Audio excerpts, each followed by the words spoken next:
अस्सलामुअलैकुम, welcome to the electrical and electronics engineering M schools. Guys, आज की video में हम पाकिस्तान एटॉमिक एनर्जी कमीशन का असिस्टेंट इंजीनियर इलेक्ट्रिकल पावर का पेपर डिस्कस करेंगे। ये पेपर HR 1 through 8 4 के थ्रू कंडक्ट हुआ है। कराची और लाहौर के कैंडिडेट्स ने ये पेपर दिया है। ये कराची और लाहौर के अंदर जो एरियाज़ हैं उनके अंदर ये पेपर कंडक्ट हुआ है। तो जो इस्लामाबाद के अंदर जो इलेक्ट्रिकल पावर इंजीनियरिंग का जो पेपर होगा वो 27 जनवरी को होगा। तो जिन स्टूडेंट ने इस्लामाबाद का पेपर देना है वो उस वीडियो को लाजमी देखें, तो इनको काफ़ी हेल्प मिलेगी इस पेपर से। तो जिन स्टूडेंट ने अभी तक हमारे इस चैनल को सब्सक्राइब नहीं किया उनसे रिक्वेस्ट है कि चैनल को सब्सक्राइब करें और बेल आइकन पर क्लिक करें ताकि हमारी नई आने वाली वीडियोस के नोटिफिकेशन आपको टाइम पर मिल सकें। तो चलिए इस वीडियो को स्टार्ट करते हैं। तो गाइस, टोटल 40 MCQs हैं और 50 मिनट का टाइम अलाउड होता है। तो आज का हमारा फर्स्ट क्वेश्चन है, a system that bears the unknown random action on it is called haze. तो कंट्रोल सिस्टम का ये क्वेश्चन है। कंट्रोल सिस्टम को मैंने आपको बताया था काफ़ी इंपॉर्टेंट सब्जेक्ट है। इसमें से तमाम STU के जितने टेस्ट हैं, इसके अलावा एम इलेक्ट्रॉनिक्स इलेक्ट्रिकल के जितने टेस्ट हैं उनमें 3 या 4 क्वेश्चन लाजमी आते हैं। तो ये कंट्रोल का सिस्टम का क्वेश्चन है, a system that bears the unknown random action on it. तो वो कौन सा सिस्टम है जो जिसके ऊपर unknown action that bears the unknown action on it is called has. Option A में कहता है जी computer control system. Option B में कहता है digital data system. Option C में कहता है स्टोकास्टिक कंट्रोल सिस्टम या फिर अडाप्टिव कंट्रोल सिस्टम। तो इसमें रैंडम एक्शन के बारे में कहा गया है, तो हमारा इसमें जो राइट आंसर बनता है stochastic control system. Option C इसमें राइट आंसर बनता है। क्योंकि हमारे पास इसके अंदर अननोन रैंडम वैल्यूज होती हैं, तो वो स्टोकास्टिक कंट्रोल सिस्टम होता है। तो ऑप्शन सी हमारा फर्स्ट क्वेश्चन का राइट आंसर है। Option C is a right answer. तो ऑप्शन सी हमारा जो है वो राइट आंसर है इस क्वेश्चन का। नेक्स्ट क्वेश्चन की तरफ चलते हैं। तो हमारा नेक्स्ट क्वेश्चन है जो क्वेश्चन नंबर 2 है, the magnitude of current at resonance in RLC circuit. तो ये बेसिक इलेक्ट्रिक सर्किट का क्वेश्चन है, RLC सर्किट के बारे में क्वेश्चन है। तो इसमें कह रहा है कि जब मैग्नीट्यूड का करंट का मैग्नीट्यूड क्या होता है रेजोनेंस के ऊपर, जब रेजोनेंस कंडीशन वो होती है जब हमारे पास इंडक्टिव रिएक्टेंस जो है वो कैपेसिटिव रिएक्टेंस की इक्वल हो जाती है। वो दोनों अपने आप इंडक्टिव रिएक्टेंस और कैपेसिटिव रिएक्टेंस एक आपस में कैंसिल आउट हो जाती हैं एट रेजोनेंस के ऊपर। तो उस टाइम सिर्फ हमारे पास सर्किट के अंदर रेजिस्टेंस बच जाती है।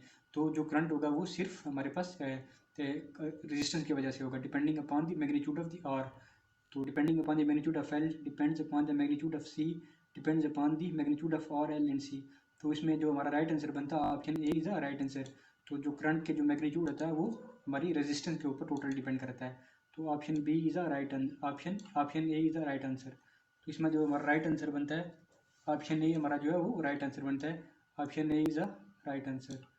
तो गाइस, हमारा नेक्स्ट क्वेश्चन है। तो इस क्वेश्चन को ऑप्शन सी इधर लिखा हुआ, आपने इसको करेक्ट कर लेना है। यहाँ पर हमारा जो ऑप्शन बन जाएगा option A is a right answer, depend upon the magnitude of the ए। तो ऑप्शन ए इस जगह पे हमारा राइट आंसर बनता है। तो ए is a right answer. Guide next question हमारे पास क्वेश्चन नंबर 3। क्वेश्चन नंबर 3 में कह रहा है कि for wave winding the average pitch must B.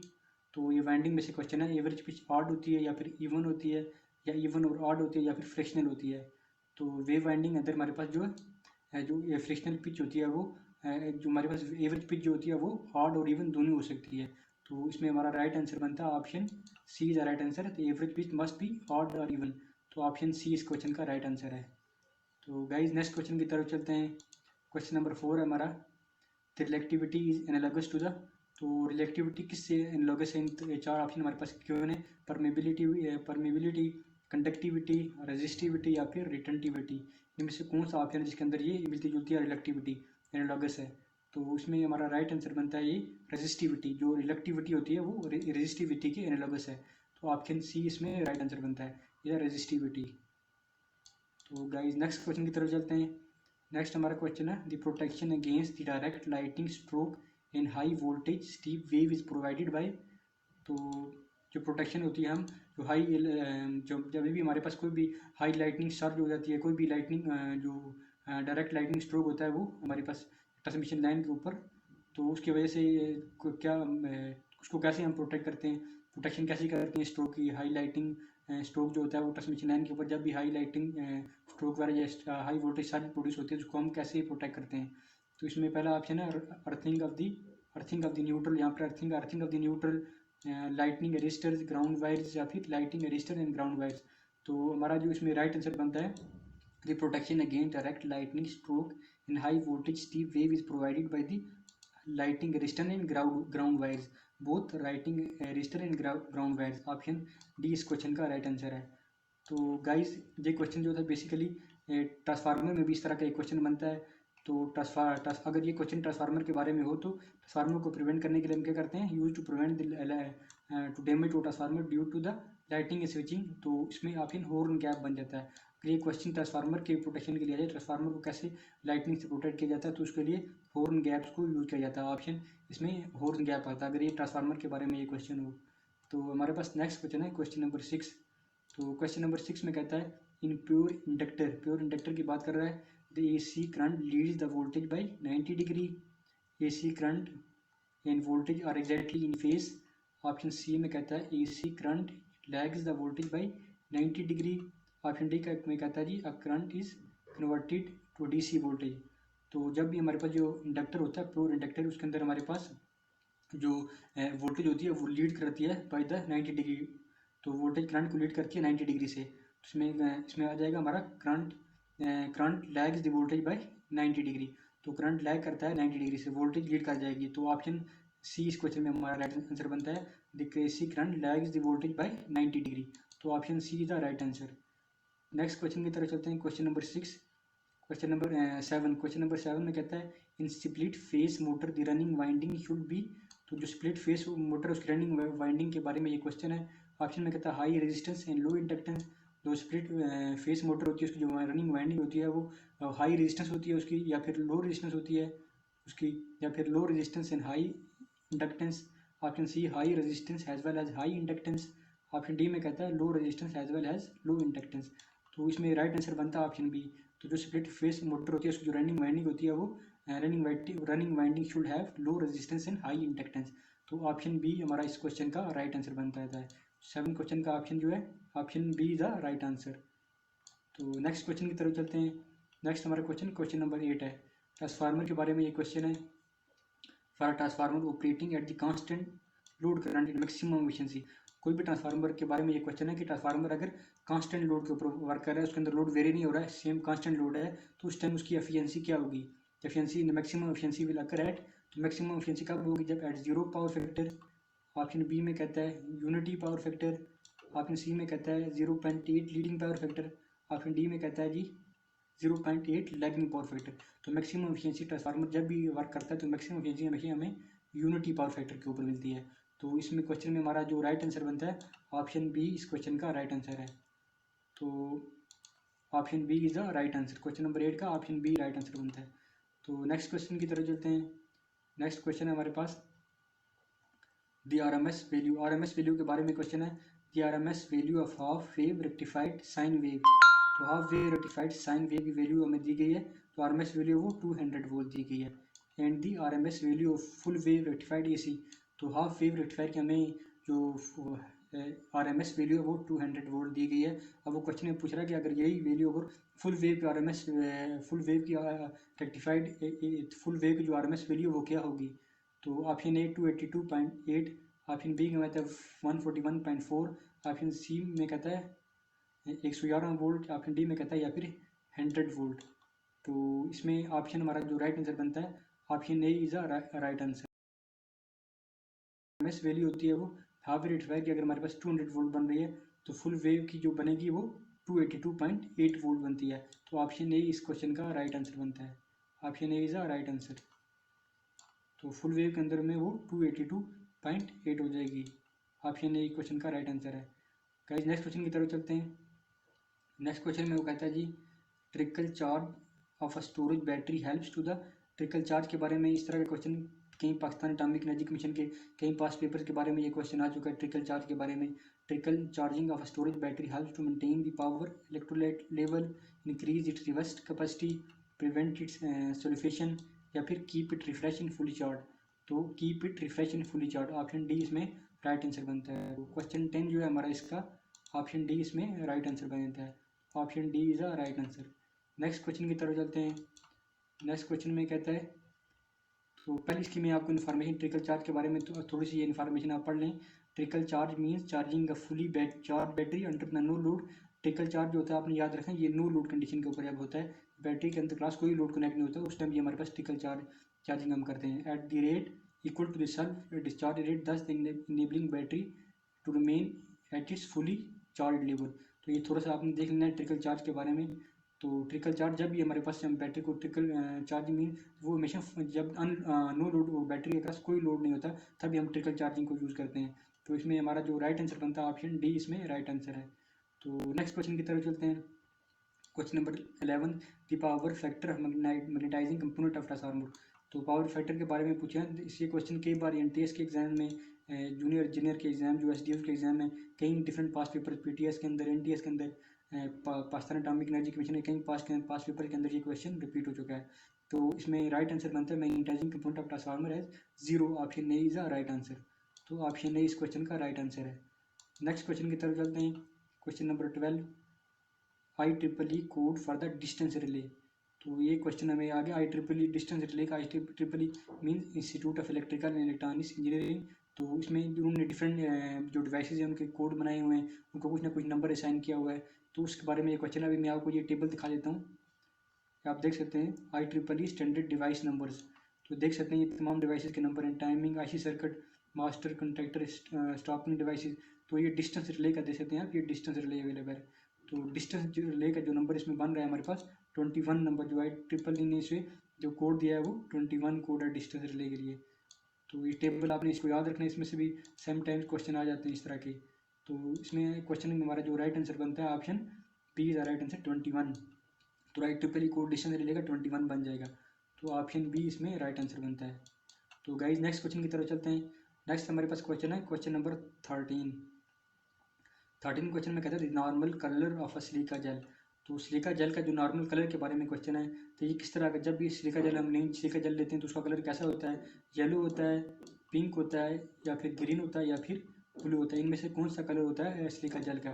तो जब भी सिलिका जेल को हम लेते हैं तो उसका जो कलर होता है वो ब्लू कलर होता है। याद रखना है आपने, उसका कलर जो होता है वो ब्लू होता है। जब भी उसके अंदर, जब इसको हम यूज़ करते हैं, जब भी इसके अंदर ट्रांसफार्मर के अंदर इसे यूज़ किया जाता है नॉर्मली, और भी काफ़ी डिवाइसेस के अंदर यूज़ किया जाता होगा।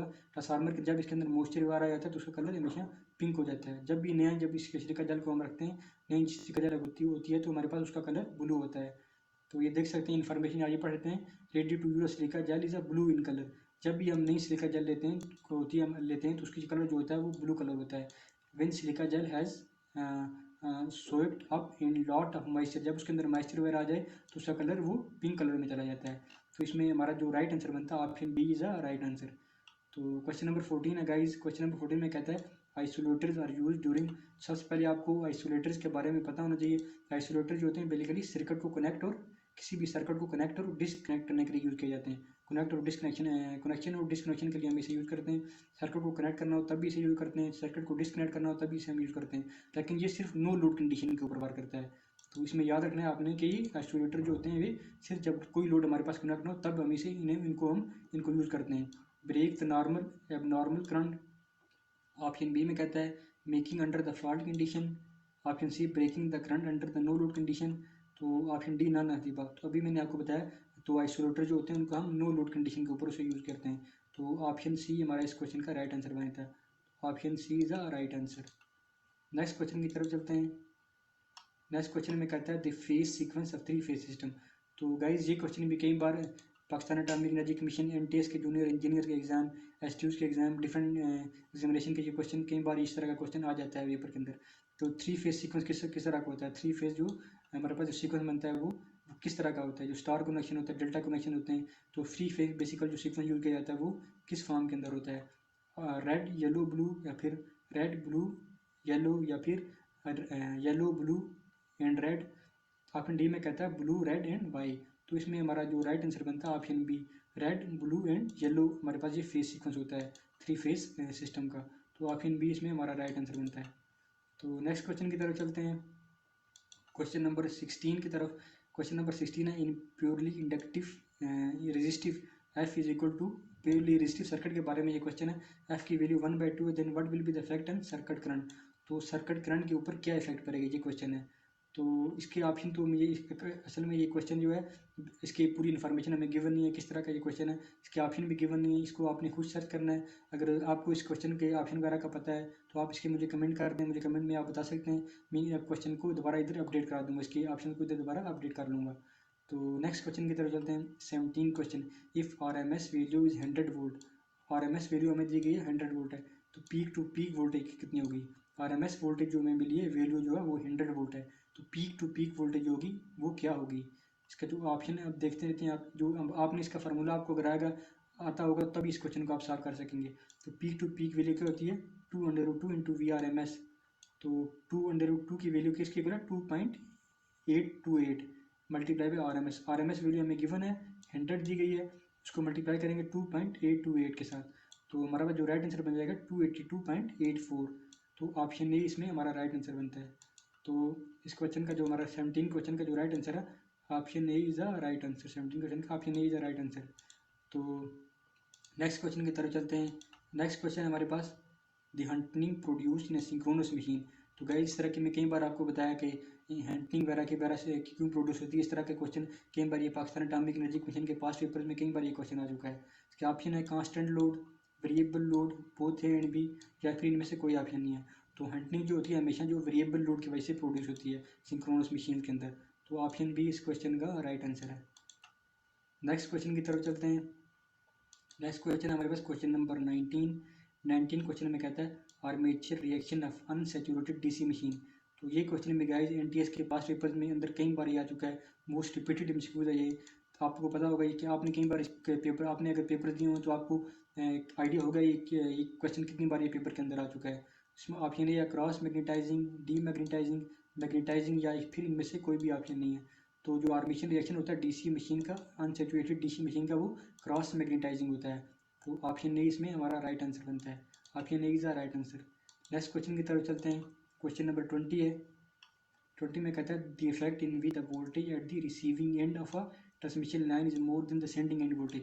तो अगर ट्रांसमिशन लाइन की जो रिसीविंग एंड वोल्टेज है वो सेंडिंग एंड वोल्टेज से ज़्यादा हो जाए तो इस फिनोमेना को हम क्या कहते हैं। तो गाइस इसका राइट आंसर बनता है फेरांटी इफेक्ट। तो इसका राइट आंसर बनता है फेरांटी इफेक्ट। तो फेरांटी इफेक्ट के बारे में मैं ऑलरेडी वीडियोज़ बना चुका हूँ, डिटेल के अंदर मैंने फेरांटी इफेक्ट को एक्सप्लेन किया है, इसके एमसीक्यूज को भी एक्सप्लेन किया है। ये एमसीक्यूज जो मैंने आपको फेरांटी इफेक्ट जो हमने डिस्कस किया था उधर से ये फेरांटी इफेक्ट के ऑलरेडी हमने एमसीक्यूज डिस्कस किए हुए हैं प्रीवियस वीडियोज़ के अंदर, तो उसमें से ये क्वेश्चन आया हुआ है। जो स्टूडेंट ने मेरी वो वीडियो देखी है तो उनको वो क्वेश्चन लाजमी ठीक होगा।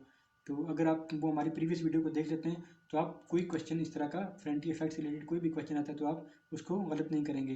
तो ऑप्शन बी इसमें राइट आंसर आता है। 20 क्वेश्चन का राइट आंसर है option B is a right answer. तो नेक्स्ट क्वेश्चन की तरफ चलते हैं। Question number 21, demand factor. तो इकोनॉमिक्स ऑफ पावर जनरेशन में से एक क्वेश्चन है, डिमांड फैक्टर किसके इक्वल होता है। तो इसके ऑप्शन तो गिवन नहीं है यहाँ पर। इसका जो राइट आंसर बनता है demand factor will be equal to the maximum demand divided by the connected load. तो इसमें राइट आंसर बनता है maximum demand divided by the connected load. जो मैक्सिमम हमारी डिमांड होती है वो divided by connected load. Option इसमें हमारा ये, आपको इस रिलेशन को आपने याद रखना, यही इसका राइट आंसर है। समटाइम्स इसका न्यूमेरिकल वैल्यूज भी आ जाती हैं, हमें ये वैल्यू दी जाती है, हमें डिमांड फंड फैक्टर का पूछा जाता है कि क्या किस तरह फाइंड होता है। तो नेक्स्ट क्वेश्चन है question number 22, if capacitors are star connected. हमारे पास क्वेश्चन दिए गए हैं, कैपेसिटर कनेक्टेड और star connected in each having a value of 3 microfarad. तो ये टोटल 3 कैपेसिटर्स हैं, 3 capacitors are star connected in each having a value of 3 microfarad, then the capacitance between capacitance of 2 adjacent capacitor. तो ये 2 adjacent, ये आप देख सकते हैं स्टार कनेक्टेड कनेक्शन ये हो गया। 2 एडजेसेंट कैपेसिटर की हमें फाइंड करनी है। तो ये अगर देखा जाए तो ये आपस में पैरेलल के अंदर आ रहे हैं, 2 एडजेसेंट सीरीज़ के अंदर अब बन रहे हैं। 2 एडजेसेंट कैपेसिटर के आपस में हमने फाइंड करनी है। तो सीरीज़ में कैसे फाइंड करें, 9 अभी की वैल्यू क्या है हमारे पास 3, इनकी वैल्यू 3 है, 3 इंटू 3 डिवाइडेड बाई 3 प्लस 3। हमने सिर्फ इन दो कैपेसिटर की फाइंड करनी है, 3 प्लस 3। तो ये क्या हो जाएगा 9 डिवाइडेड बाई 6, तो हमारे पास 1.5 माइक्रोफेरेड इसका राइट आंसर बनता है। तो गाइज नेक्स्ट क्वेश्चन की तरफ चलते हैं। Question number 23, heater boiler certain amount of water is 15 minutes, another heater boils same amount of water in 10 minutes। तो गाइस इस क्वेश्चन की स्टेटमेंट हमारे पास सही क्लियर नहीं है, तो इस क्वेश्चन को आपने खुद सॉल्व करना है। अगर आपको इस क्वेश्चन के ऑप्शन वगैरह गिवन है तो आप मुझे कमेंट्स में बता सकते हैं, तो इसको मैं दोबारा अपडेट कर दूंगा इस क्वेश्चन को। तो जिन स्टूडेंट ने इस्लामाबाद के अंदर, जिन स्टूडेंट का टेस्ट है इलेक्ट्रिकल पावर का 27 जनवरी को जो इस्लामाबाद में टेस्ट है, जिन स्टूडेंट का वो इस वीडियो को लाजमी देखें, उनको काफ़ी हेल्पफुल होगी, उन्हें पता चलेगा कि किस तरह का पेपर आता है, HR 138 का पेपर किस तरह का होता है। तो लाजमी इस वीडियो को देखें। तो हमारे जिन स्टूडेंट ने अभी तक हमारे चैनल को सब्सक्राइब नहीं किया, उनसे रिक्वेस्ट है कि चैनल को सब्सक्राइब कर लें और बेल आइकन पर क्लिक करें, ताकि हमारी नई आने वाली वीडियोज़ के जो अपडेट्स हैं वो आपको टाइम पर मिल सकें। तो इसके अलावा अगर आपने हमारे फेसबुक पेज को लाइक नहीं किया, फॉलो नहीं किया, तो उस पर इसको फॉलो कर लें, उसके ऊपर भी हमारी अपडेट्स आती रहती हैं। तो अगर आप इससे ज़्यादा प्रिपरेशन करना चाहते हैं, प्रिपरेशन मटेरियल आपको चाहिए, तो हमारी वेबसाइट पे जाके कामयाब-इंजीनियर.com पे जाके आप हमारी वेबसाइट से वहाँ से हम ऑनलाइन एमसीक्यूज़ की प्रैक्टिस कर सकते हैं। इसके अलावा प्रिपरेशन मटेरियल्स अवेलेबल हैं पाकिस्तान एटॉमिक एनर्जी कमीशन के तमाम, तो वहाँ से आप प्रिपरेशन कर सकते हैं। तो आज की हमारी वीडियो इतनी थी। Thank you so much.